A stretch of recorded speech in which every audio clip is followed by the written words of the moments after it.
hopefully there's a fair amount of case studies, for lack of a better term, for you all to bring to the table today in terms of, this is really one of the busier stretches in the whole college financial aid calendar, because for those of you that are underclassmen, okay, you may not be aware that your peers that have a senior in high school right now, a lot of them, this is a pretty nerve-wracking time because they're just finding out everywhere that they've been accepted and what they've been offered from a financial standpoint. Now, there are still some schools, the Ivy Leagues in particular, that's not going to happen until the first week of April.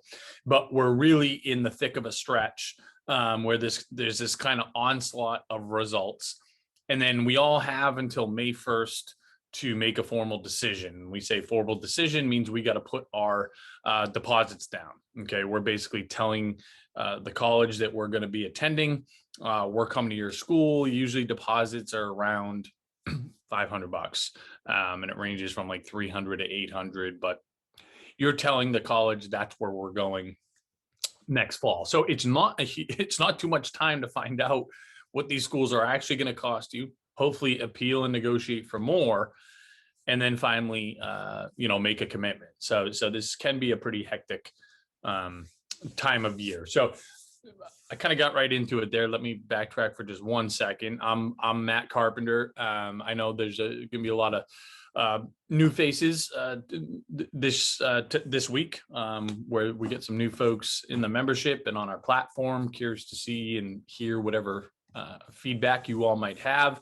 And then just from a housekeeping standpoint, please put any questions in the Q&A as opposed to the chat, and you can be anonymous. So you can ask anything you want. This is a great forum to have it answered. We pride ourselves in not being able to be stumped. I think we got a pretty good track record there.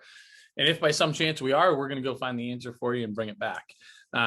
So any and all questions, put them in that Q&A because they get recorded along with this recording as well, which everybody will have access to moving forward. We'll put those in the membership, just where all the other ones are housed. And please take advantage. Again, any and all questions, whether you have a senior, junior, whatever, throw it at us. But Bill, you want to say hello? And I'm up here. And And so welcome everybody again. Great to have everyone. Welcome new members. We kind of officially released the membership platform. So it's kind of a exciting time for us in that we've had existing members for quite some time who, for the most part, are probably, I think it's safe to assume, kind of towards the end of senior year and kind of fall into that funnel of sorts that Matt was talking about. But this time of year and with the membership, we're getting quite a few families on board, which makes us super excited. And usually this is when the hair starts to kind of light on fire a bit for underclassmen, specifically juniors, but we certainly have plenty of sophomores and even freshman families. So we're able to speak to all parts of this. So if we're talking about understanding your award and paying the bill, please feel free to put a question in on strategy. And hey, we're just starting to look at schools and EFCs and things like that. But I think even kind of if you are, say, a junior, spring junior, starting this at kind of the first phase, which is kind of the strategy and understanding all that, I think you'll be well served at almost kind of getting a glimpse at what the finish line looks like. Because that's sort of our mentality just as a whole in how you approach this college process, in terms of, let's look at the finish line first. That should be the first thing. What are these schools potentially going to cost us? What are they going to potentially result in as far as borrowing? What do those borrowing things look like? So we want to do that at the beginning of the process, ideally, right? Understand our resources. So as we talk about, and this is what a really cool part of this process is, now we're actually close to the finish line of sorts for these seniors. As So it's actually going to be very applicable to juniors just starting this process. So try to make sure that's cleared. Fire away at questions no matter where you're at in this process. And a huge welcome to new members, existing members. Sending my gratitude towards you. And at that level, at some point, I want to go through kind of just a quick run through with kind of logging into the membership and logging into your College Aid Pro account, things like that. But any and all feedback, for better or for worse, as whether you're new or existing, please let us know whether you want to throw it in Q&A, post it in the community, things like that, because what we're trying to do is make this program as good as it possibly can be. And it could be a bit of a broken record, but it's sort of our stance is like it's us versus colleges and the government for the most part. So, as we kind of leverage our collective power, any and all feedback, we're going to take that, use it to make this program even that much better. So just wanted to kind of share that. Yeah, and we take it to heart. I mean, some of you experienced, you've had feedback, and we've made changes based on it. I mean, that's what helps us evolve along with the technology. College Aid Pro works like that as well. Hey, we're enjoying the tool, but I wish I could do this. That's how we've made a lot of our enhancements, just based on user feedback. We do our best to, again, really incorporate it. And I think, again, we owe a lot of thanks to the growth. I think to our hopeful growth is what we perceive as growth is in terms of getting better here. So a good question here, specifically in terms of getting granular with our experience on dealing with the financial aid office at Lafayette. Are they willing to make concessions and have flexibility on initial merit awards? Okay. And then what other schools do they look at as competitors? For example, would Skidmore or Fordham or UPitt qualify as their competitors? So a couple things here. I mean, number one, Lafayette is a very, for those of you not familiar with Lafayette, really competitive private school in the Northeast, in Pennsylvania. And they give very few merit awards. And so it's hard enough to get in there, much less get a merit award. You're in very small company to begin with. And the expectation should be and has to be that they're unlikely to budge. Now, that doesn't mean we're not going to push back. We absolutely are. But there's another important layer here. And that is that for this particular family, they made a note that they're not going to qualify for any need-based aid. So their EFC is too high. Income, assets, some combination is high enough that we can't say, give us more need-based financial aid. We don't have an argument there. We're only hopefully getting more or some merit-based financial aid. Now, before I talk about their competitors and specifically the schools you mentioned, I want to talk about the process around the mechanics of appealing a merit-based financial aid award. Number one, this is not with the financial aid office. This is really with, it doesn't mean you can't loop them in and also make the ask to them, but the focus should be on the admissions office, okay? Because it's need-based financial aid, so money that colleges give or discounts colleges give based on your EFC or your family's financial situation, that primarily comes from financial aid office, whereas merit-based financial aid for the most part comes from the admissions office. So first, we want to make sure that we're talking to the appropriate people, right? This is something that should also be driven. This is a firm recommendation here by the student. Okay, the student has a particular admissions counselor at Lafayette. If they don't know who that is, you want to go out of your way to find out who that is. Usually it's done by region or last name. But even, and again, if you don't know, calling the admissions office, identifying themselves, saying, who is my admissions counselor? They want to make it personal, and they want to show that admissions counselor how invested they are in this decision, and say, listen, we got into Lafayette, it's our top choice. I'm so thrilled, and the merit's incredible. But both myself and my parents have to be cognizant of the financial implications of this decision, this huge decision I have to make by May 1st here. I want to make a formal request to appeal for additional merit-based aid. And they can bring in these other schools, assuming that the net cost is lower. At Skidmore, Fordham, UPitt were the three that you gave. I would say Skidmore is the closest in terms of a competitor there. Lafayette's most direct competitors, Lehigh, number one, Bucknell, those are kind of right there. Holy Cross, Villanova are a couple others that I would put kind of right in line as their most direct competitors. But this should be driven by the student, okay? And they can offer things like, can I get another recommendation? If their grades have improved, can I show you an updated transcript? Right, things like this. But the main takeaway is when we're appealing for additional merit-based consideration, we want the student to be driving it, and it should be through admissions, and specifically through their admissions counselor. So I hope that helps you. Okay, and thank you for sharing. So the awards and award letters are finally arriving. Unsubsidized versus unsubsidized definitions that help us. The Fed loan is subsidized.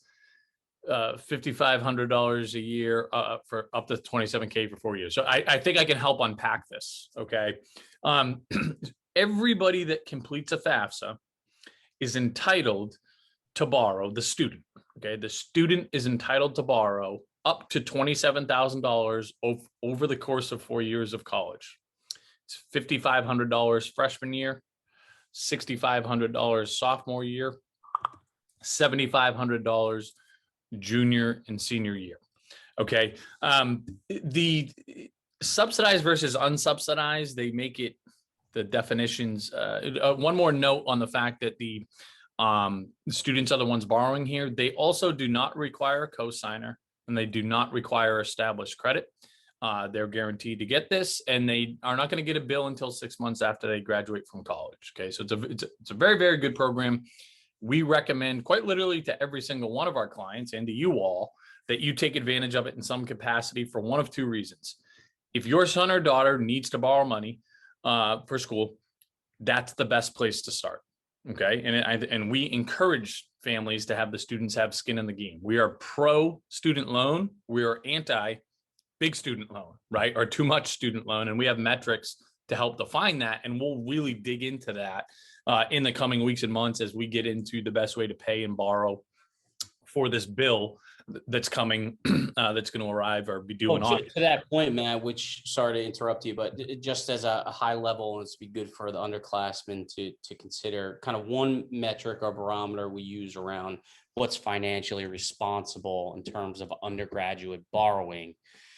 Now, this is not a hard and fast rule. It's just a good guideline is try not to borrow for all 4 years of undergrad. Try not to borrow more than whatever the starting salary is in kind of the discipline that your son or daughter might be going into. So if they're, and CAP can help you gauge this, but if engineers their average starting salary is $60,000, you want to try to limit any undergraduate borrowing collectively for the 4 years to $60,000 or below.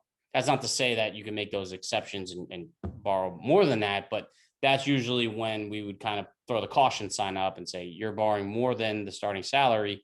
You might want to just really take a hard look at what the impact is going to be on the next 10, 25 years of the parent and student's life. So just sorry to interrupt you. No, it's a great back of the napkin metric.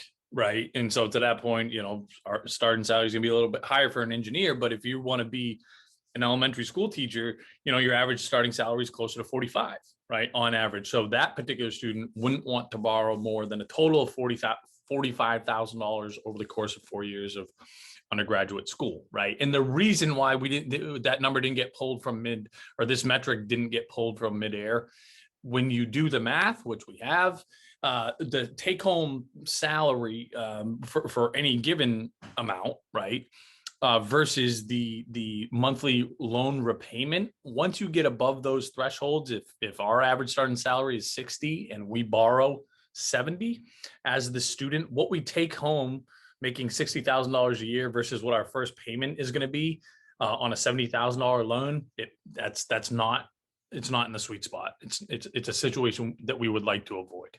Okay. Yeah, and what I could share with everyone is that this is a part of, our program in general, but specifically to College Aid Pro, that we're really honing in on, is getting even more clarity on what those projected outcomes would be, right? And they're just kind of projections, but to get very granular in terms of, if you go to this school and you study this, here's what you can expect in terms of a salary, 1 year, 5 year, 10 year.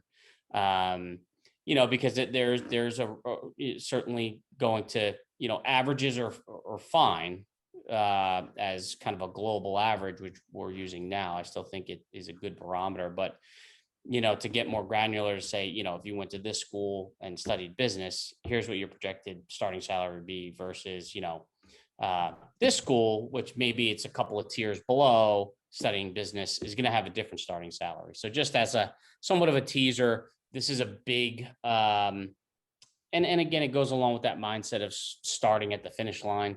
This is a big prerogative for us in terms of getting clarity on that, because borrowing is a necessary evil to make this happen, and that's okay, but you also can do it strategically. Yep. And we'll have, in addition to, like I said, we recommend to everybody, it's a no-brainer that if you need to borrow, you start at the federal government student loan that you're all entitled to. If for those of you that need to borrow above that, or need your students to borrow above that, we're going to be a great resource for you. And just kind of believe me that you're going to have your PhDs in how to borrow for college by the time you get done with us. And for those of you that haven't, the fourth module, kind of the 4 pillars that we refer to them as in the that's in the platform now, that's in the membership now, we spend kind of an hour going through the mechanics of the best way to borrow. And there is no one size fits all. Unfortunately, it's all about figuring out what's the best solution for our family based on the parameters that we're working within. Okay. And then the last kind of piece on that question for the federal government direct loans is this subsidized versus unsubsidized, right? Subsidized loans, the subsidized portion, okay, does not accrue interest during the 4 years of college, and then we get a 6-month grace period. So basically for 4.5 years, the federal government's picking up the interest on these loans. That's obviously the ideal. Whereas the unsubsidized portion of the loan starts to accrue interest right away. That meter's running right away, right? It's at a pretty low fixed rate, so it's not like we're getting crushed, but that's just the deal. Now, we don't get to decide whether we get subsidized or unsubsidized, or and what the split is there, if there is one. This is a very black and white system that's determined by your EFC according to the FAFSA, and then it can vary a little bit from one college to the next. The colleges do have some control over how much you get in subsidized versus unsubsidized to an extent. Okay. And here's the deal. So every year that there's a cap on the amount of subsidized loans you can get. 3,500 freshman year, 4,500 sophomore year, 5,500 junior and senior year. Okay, so the ideal and best amount that you can get for the direct student loans freshman year is 3,500 subsidized, 2,000 unsubsidized, accounting for your full 5,500. So that's kind of how it works, and hopefully that clarifies the question. If it doesn't, just shoot us another note in the Q&A and we will fall through. And we will, in terms of actually executing those loans and doing what you need to do for that money to get handed off between the federal government and the college that you're going to be attending next year, there's 2 steps that the kids need to complete online. They're called signing a master promissory note and entrance counseling. Again, we'll provide details around that. We have some kind of a line-by-line, step-by-step, almost cheat code of how to navigate that thing. But again, we'll certainly work with you there. So around Lafayette, same question as Purdue. And initially, they didn't give any money. Is it worth appealing? Listen, you have 0 to lose, right? You didn't get anything out of the gates. So the worst that they can do is say, sorry, take it or leave it, right? So we always recommend it, right? You have to have the expectation that you're probably spinning your wheels. Okay, that has to be the fair expectation. I would still recommend that you have the student go through the steps that we've outlined. Number one, it's just a good practice. You're getting on the front lines and negotiating and be involved in adult conversations, whether that's through email or whatever. But number two, then at least you can tell yourself, you know what, we did everything that we could. And we know for sure we didn't leave any money or opportunities on the table. And that's your worst case scenario, right? I mean, by not asking. I think also on that level too is it does open up that dialogue, conversation, things like that for future years. If God forbid, there's a job loss or something like that, that's just a very ancillary kind of in the pro column in terms of, it's kind of set the stage for down the line if you need to appeal down the line. Yep. Okay, so second question for Judy, Mount Holyoke acceptance with the caveat on updating the FAFSA and CSS to put our rental business under the okay, so okay, got it. So let me make sure I'm clear on this too, Judy. So if I understand correctly, the Mount Holyoke accepted it, but the admissions office said that the acceptance was contingent upon putting the rental properties on the FAFSA and the CSS, or was it because that would be a little bit wild.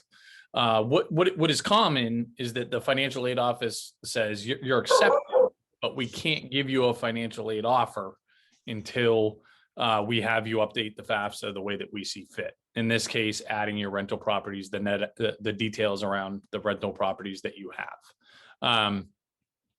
So I'd be curious to get some clarification there. Was that coming? Is answering those contingent? Is admissions getting involved here? Because that would be uncommon, whereas financial aid very common. So I'm curious to get your feedback there. Okay. So it was in fact. Thank you for clarifying that. It's not the admission. The admissions office said you're in. The financial aid office said in order to get an award, we need this information, right? And it's going to be the same advice we gave you 2 weeks ago, and it's going to hold true. We are recommending that you sit tight until you hear from the 4 more schools that you want to hear from and you get those offers. Because that, again, unless if you said Mount Holyoke is the school and that's where we're going, then you have to comply with the additional information and details that they're requesting. Until then, you don't, and I don't want you to have to pay more at a different college because of what you do with Mount Holyoke. So it's an uncomfortable standoff, but that's the deal. And like I said, you're doing the right thing. So obviously keep us posted, and we're going to guide you through to the finish line, and hopefully, whether it's Mount Holyoke or otherwise, get you the best end result possible.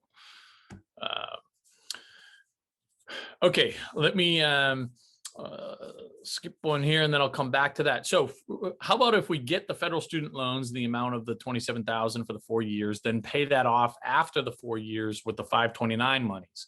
That way it would buy for 4 more years of investing, and we're not accruing any interest. A couple things to talk through here. Now, again, remember, and I like where your head's at. First of all, it's kind of forward thinking, and these are types of recommendations we make all the time that I kind of put at the PhD type level here. But the first thing is remember, only subsidized loans are not accruing any interest right away, right? Only the subsidized portion, and the most that we can get subsidized is 35, 45, 55, 55, right? So it's not the entire 27,000 that's going to be subsidized. Okay, so that's important to keep in mind. The thing with it, this is a new rule, but as it pertains to 529s, okay, I think this is actually even less than a year old or about a year old. You can now use 529 savings to pay off student loans or parent loans, but only up to $10,000 a year. Okay, so you couldn't do the $27,000 in 1 year. But one thing you might consider is that there's no prepayment penalties on any of these loans. And it still allows the kids to get credit in terms of, or to build credit. Because remember, whether it's the parents or the students that actually pay the loans only in the student's name. So they're going to get the credit for building their credit, essentially. So you could do something along the lines of, after 2 years, paying it off with the 529 money, and then doing that again, when they graduate, that type of deal. And that strategy would get you close to what you're looking for there. Okay. But it's good, creative question. Okay. So Victoria is a fan of our strategy sessions video. We appreciate that. And the student's a sophomore. So any advice that any of you other parents that are seniors have for, sorry, is a junior. So Victoria's daughter's a junior. Any advice that you senior parents would share, if you could go back in time to yourself a year ago now, share that with Victoria. Put it in the chat or pop it up here if you have any words of wisdom. Okay, now that you guys are almost through it, we still got some work left, but okay. So the goal is to use is to try to keep the EFC low. Okay, 2020 taxes are done, and those figures will be used. Will other financial aid info at the time willing to fill it? Okay. Sorry, a little bit to read through here. I will summarize and then get back here. Well, the long and the short of it is that, obviously we want to do everything we can to keep, our EFC as low as possible to the extent that we can control.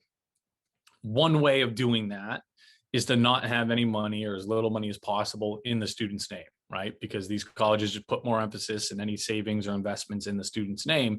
So however we get there, by the time we're submitting financial aid applications next fall, we don't want any money in the kid's name. I'm not saying we're going to spend it for no reason. Again, even if we just have it in the parent's name, that can be a fine solution. But again, by the time that we get to next fall, we want to have those accounts, down as low as possible. Yeah. And I think to that point, if it's, a couple $1,000 sitting in a savings account at the bank, that's an easy fix where you can kind of have your name attached to that account at the bank. And then to Matt's point, you can report that as a parental asset.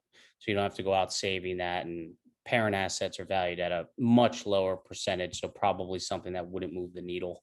And then I think as I'm reading this as well, part of the question was obviously, for a junior family, they're going to be looking at, from an income standpoint, the 2020 tax return.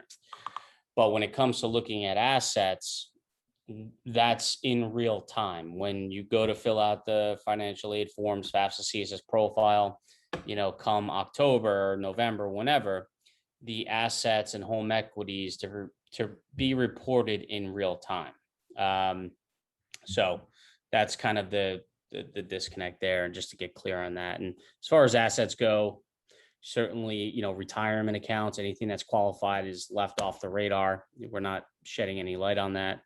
And as far as, home equity, we would recommend using the housing index to get a gauge for how to report your home value as low as possible, of course, within the rules of the game. And especially if you live in kind of the tri-state area here, the housing index usually is pretty helpful in terms of being able to land on the lowest legal value you can use to report your home, which by doing that, you're reducing the equity, and by reducing the equity, you're reducing the EFC at the private colleges. So all things we spoke about in the strategy core training, but good to revisit here as well.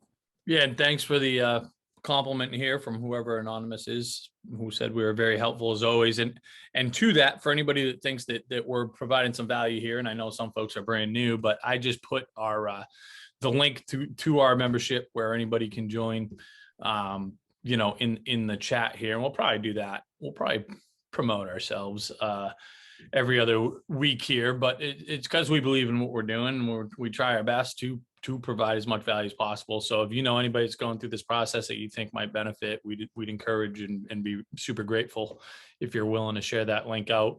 And I think we do subscribe to the power of the collective, so the more folks we kind of get together and leveraging kind of that crowdsourcing, a good buzzword around that. So the more folks we get going through this process together, I think there's just power in that. So we kind of lean into that. So yeah, we're going to shamelessly plug ourselves along the way. Yeah. So for and we do appreciate that. And we're glad you're getting something out of this. But the specific question is the student or your son just applied to Elon, FAFSA's done, got to do the CSS profile now, which is the beast, right? We kind of call it like the, FAFSA on steroids type of deal. Any quick tips? It's tough to do quick tips outside of, no money in the student's name, reducing home equity. What to get more granular there, I would recommend. It's not the most entertaining thing in the world, but you watch our first two videos. Number one on the strategy, where we go into trying to reduce EFCs, and then number two, the line by line instructions through the CSS profile, which gets me thinking. One quick tip would be our recommendation with the CSS profile: do not answer any question you do not have to answer. And unless it seems clear that it's going to behoove you, which is unlikely. So that's kind of a quick tip there. But to get more granular with advice and recommendations, I would advise that you go into the membership and watch those. Okay. So this particular student accepted to Sarah Lawrence with a $30,000 merit-based scholarship. Congratulations. First of all, we love Sarah Lawrence. Big fans of Sarah Lawrence. But I probably said it before, but one of like the nicest schools, and specifically financial aid offices tend to be mean. They just put like cold people there. Sarah Lawrence is one of the few, just like, even that's a nice experience. There was no information on need-based aid. Should you contact financial aid? Yeah, that probably means, and this is common, that you didn't get your full financial aid award yet. You got, hey, you've been accepted, we're giving you a scholarship. And then there's some lag time before you get your full need-based financial aid award. I would recommend that you reach out directly to ask about the timing of that, because sometimes you'll find out, hey, they had sent a note, and sometimes it's just to the student, and I'm not saying this happened, that they were actually asking for a W-2 or a tax return or a verification worksheet. So just check in to make sure, hey, we got accepted, we're psyched. Did you guys send out the financial aid awards yet? We didn't get one. They might tell you that that's the deal. Nobody's got one yet, right? So that is the recommendation for them. And then, Sarah Lawrence, we always recommend everybody appeal there, because even if you don't have a ton of ammunition, they're usually still they want to work with people. So that's something that we'd love to help you with. And we also have a nice relationship with the director of financial aid there. So go through your normal channels yourself. And I'm not making any promises here, but sometimes with some of these colleges, we're able to call on favors here. Okay. And waiting on 7 more applications. Got it. Okay, a lot of great questions here today, everybody, and we're probably not going to get to all of them. But let me just kind of make sure I want to make sure we get to some that we haven't yet. So let's try this one. Okay, so any negotiating tips, brainstorms is from Anonymous. Any negotiating tips, brainstorms for parents who have multiple children in school, high EFCs, and have received no aid award? If I want to go back and try to have a discussion, what would be your tips on potential areas to try to discuss? Okay. So listen, the colleges all know, even just by completing the FAFSA, that you have another one in college. Right. So that's not new information. And if your EFCs are still super high, it might not be a play where you can request need-based financial aid. Now, maybe it's a school that doesn't give merit-based scholarships, so that's your only play and you just got to do it. We put in the community. So what I would recommend, where I would send you first for some more elaborate information there is that in the community, in the third module, we go through specifically all appealing strategies, and we have actual templates for actual letters that were proven to be effective that you can use as kind of a guideline. And some of them are in there just kind of like, hey, we don't have a great leg to stand on here. We don't have a compelling case, but we still want to throw our hat in the ring for more consideration. So, that's where I would send you. And another anonymous question here.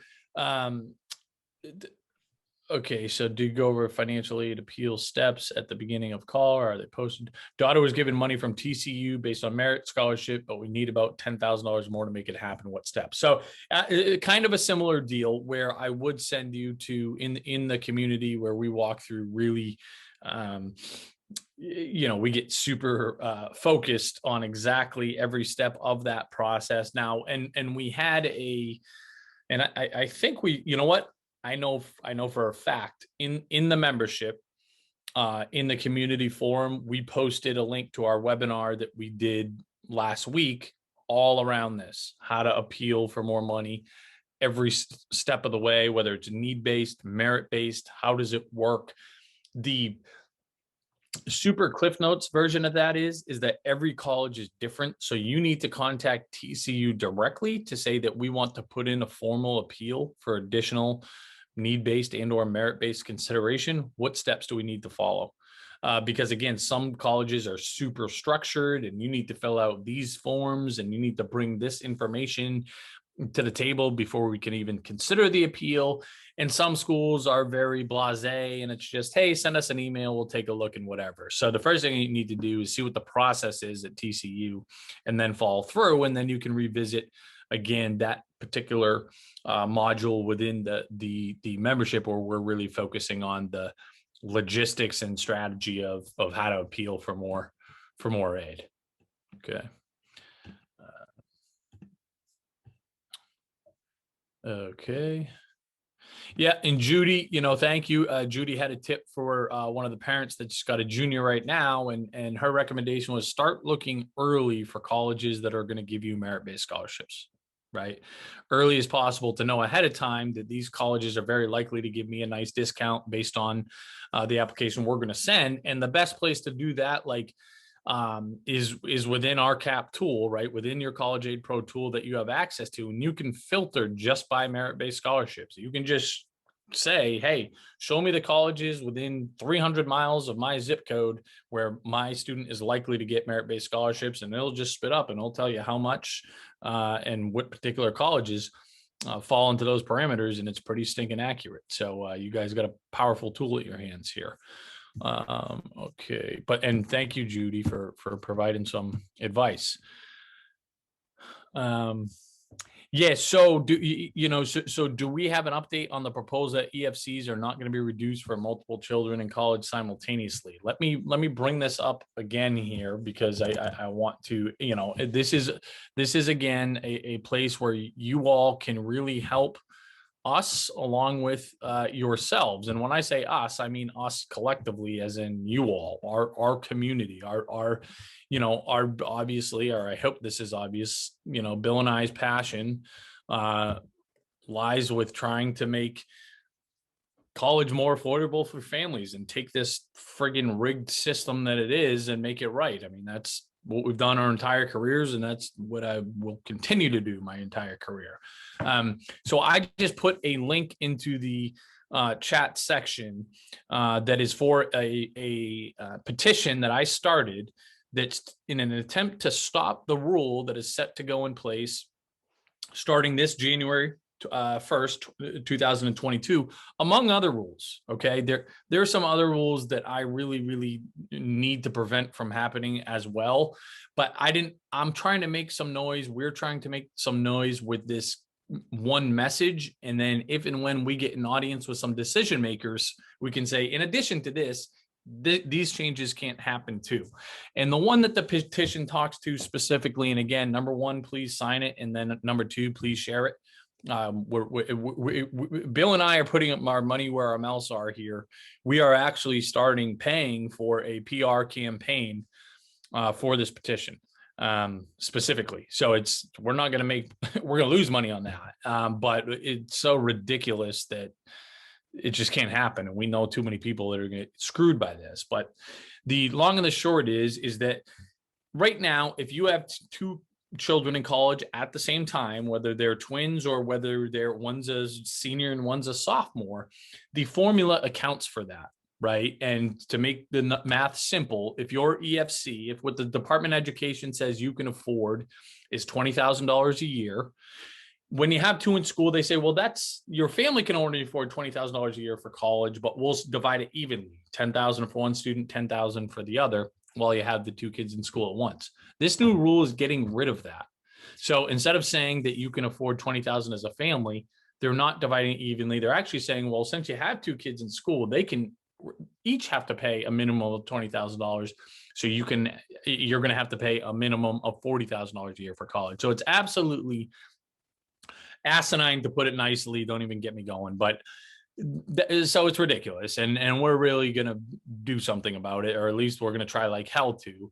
And another big one, and again, we won't go too far down the rabbit hole here, but the other big change that's really going to screw a lot of people that we care about is, right now, if you're a business owner and you have less than 100 employees, any investments or any net worth of your business is not considered within the formula. So they're just saying, hey, listen, if you're a small business owner, yeah, of course, we're going to look at your income and assets, but we're not going to touch your business, right? Unless you're legit, which means you have more than 100 employees, in which, yeah, you should pay for whatever you're going to pay for college, right? You're probably doing quite well. But now that threshold's going away.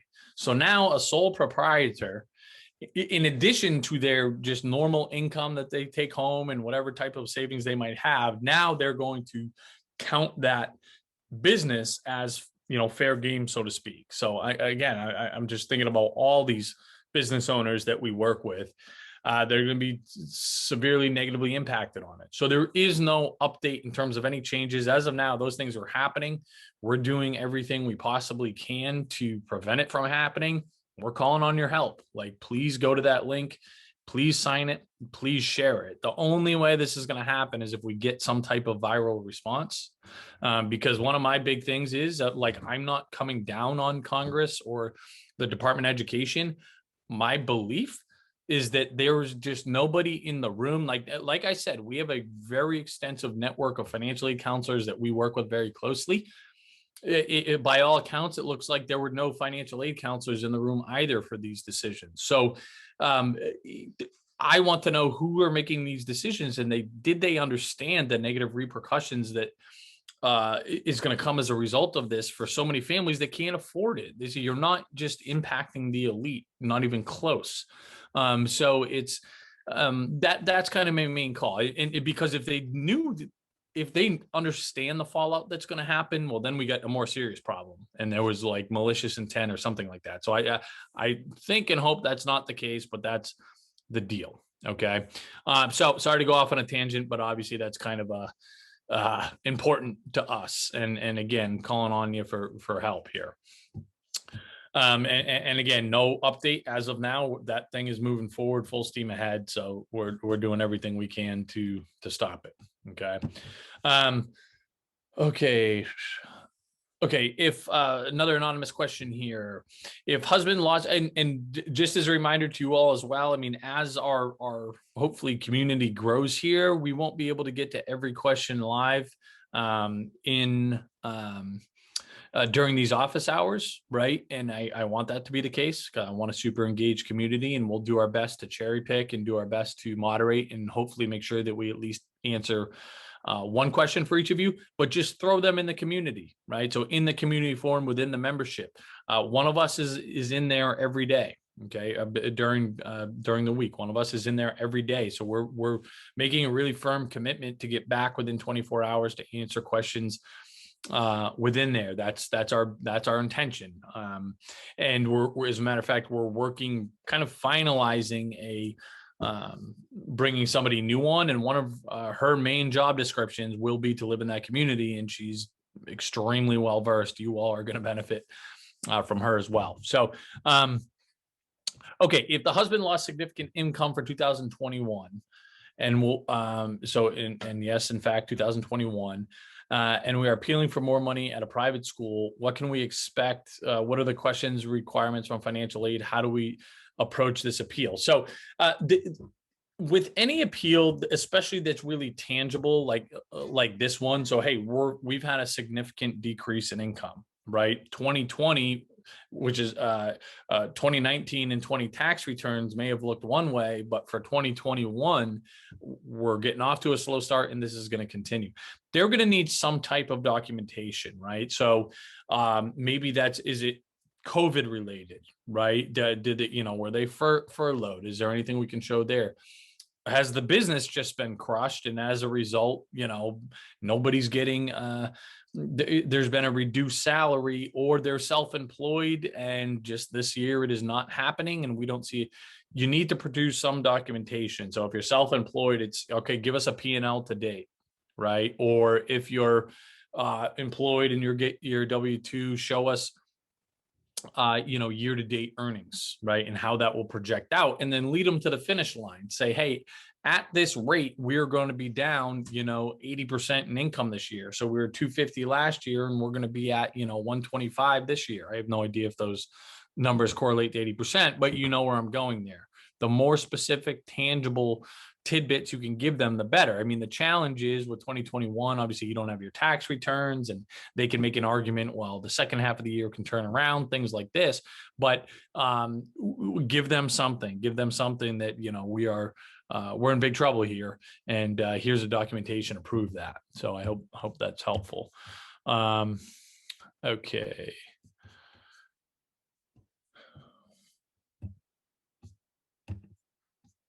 Okay, so another a Mount Holyoke grad, proud grad from Mount Holyoke that's passing on the congratulations, that particular Mount Holyoke student. Okay, and then, yep, glad we could help on the subsidized loans and how to work in the 529s here. Okay, so an award letter from American University didn't give the full subsidized, some unsubsidized in a work study. So can we just take the entire unsubsidized and not the unsubsidized? You can. Okay, that's an option. You're under no obligation to take any or all of that $5,500, and you could certainly take just the subsidized loan. Here's where I'm going to encourage you to consider, and I'll give you an actual example of taking the entire 5,500. Okay. Even if you don't necessarily need it all. The reason being is that that's almost hedging your bets and giving you a little bit of insurance if you decide to, or you need to appeal for additional aid consideration in subsequent years. Okay. It's very, very, if you go to negotiate or appeal for more money in subsequent years of college, it's very important to the appeals committee that the student took the full amount of financial aid, including the student loan that they were offered in the previous years. You're telling the school, we need all the help we can get. Our student is invested as much as they can be invested via the student loan. That narrative matters. Okay, we've seen many examples of it. The one that was in the not too distant past. So we had a client, we get a lot of very talented people from New York City, a lot of people in the arts. So we had a client who's an actor. So no offense to him, not an A-list type of guy, but recognizable. Most of you would probably recognize him on TV. But he hired us because he had just started to become a little bit successful, at least financially and recognizably in getting TV. So he had nothing before that, and unfortunate in the sense of timing, like, geez, now I start making money the first year that my son's going off to college, and his son was incredibly brilliant, got into MIT, and they didn't get anything at MIT for the first 4 years, just because the dad was still employed, still working, still on TV, and not eligible for need-based aid. There is no merit-based scholarships at MIT, right? So they're paying full freight for all 4 years, but they didn't have much, they didn't have much at all in savings. And we're talking about $75,000 plus a year. So even with a substantial income, that's a lot of money. So they needed the student to be invested, and coupled with the advice that we gave him, take the full amount every single year. He did a fifth year undergrad, okay, with this particular program, and leading up to that time, dad lost the show got canceled. Okay, so now dad's making zero, back looking again, and we got major problems in terms of how to pay this bill. We put together this elaborate appeal. It kind of hurt. We have a very good contact at MIT. So there was a relationship that we could leverage there. But and this is the reason why we know this. What got us such a successful appeal? It was one of our biggest appeals ever. They came back with something around 45,000 or something crazy on top of what they offered initially. And I want to say it was like $45,000 more, something to that, some wild number, right? And one of the main things that allowed that to be successful, and this is kind of the inside information we got, was the fact that they were able to say, okay, you know what, this family, even though we know who dad is, we see him on TV, his income is reflects that in such a way, but they proved to us that they needed every penny we got, and the student was invested the whole time. So even though it's hard to overlook these kind of big incomes he's had over the years, we kind of buy the narrative of them saying they really need a lot more money. And now dad's not working, and they can document that, and who knows when I'll be working again, whatever, which fortunately for him wasn't very long, but I understand that's a very long-winded story, but it's real. Okay, so that's an important strategy that most people would not know. They'd say, "Why am I going to take a loan if I don't have to take a loan?" And there's serious reasons where in this world that we play in, there could be a strategic reason for doing that. So sorry for the for the long-winded story there, but it's one that will stay with us forever, certainly. Okay. So and then a question around deferment of federal loans, or forgiveness of federal loans. There's some powerful forgiveness programs for parents and students. So the federal borrowing program for parents is called the PLUS loan.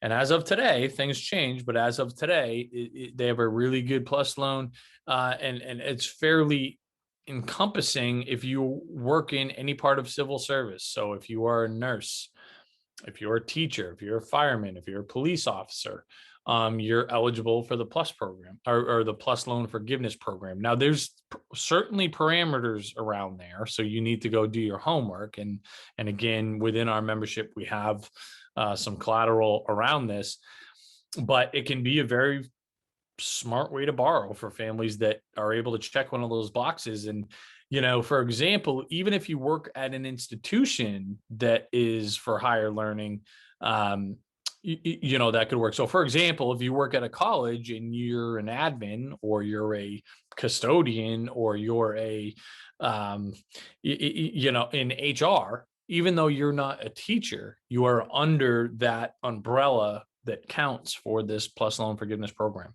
for example. So it's fairly far reaching. So that's something you would want to look at. For the students, they can get forgiveness or at least deferrals if they go into things like Peace Corps, stuff like that. Usually those are deferrals. Usually most of the forgiveness programs are oftentimes tied to teachers or nurses. But the big caveat is that they have to become a nurse or a teacher within certain zip codes that are considered to be, I forget the exact terminology, but underserved or underprivileged, basically neighborhoods and school districts that need help. They need more resources, and they're usually not the most glamorous places to work and live. And that's kind of the trade-off, where you have to work in this area for X amount of years, and then you have those loans forgiven. But at the very least, it's worth doing your due diligence on. So I think we got caught up on all our questions here. We just got 4 minutes left, so I'll hang out for 2 minutes if we don't need to. We're big believers here. I'm sure all of you have your Zoom calls consistently, and we're big believers in if we're not going to use all the time, we'll go use our time elsewhere. Now we're more forgiving for you all here, of course, but so we'll give it 2 more minutes here, and then if no more questions, we'll cut out 2 minutes early. But again, as always, if we get questions right up into the hour, that's we'll be here.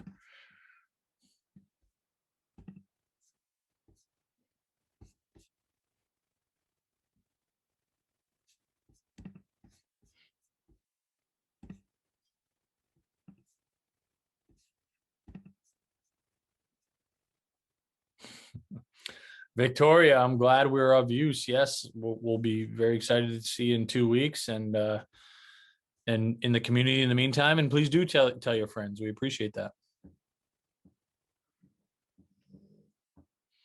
Okay, everybody, have a great couple of weeks. Again, any any other questions over these next 2 weeks, which I expect there to be some. I want to see you guys bring the details of these offers from these colleges to the community, because we're pretty stinking good at getting more money, and we want to help you do that. Okay, and just real quick here.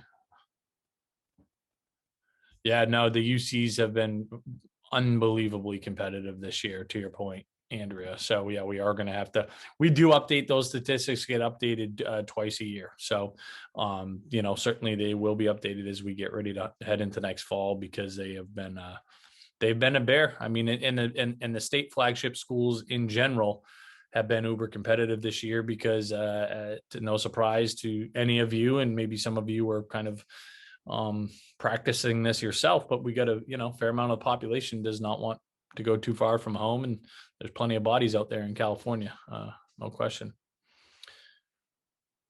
All right, team, have a great couple weeks, and we'll see you soon enough.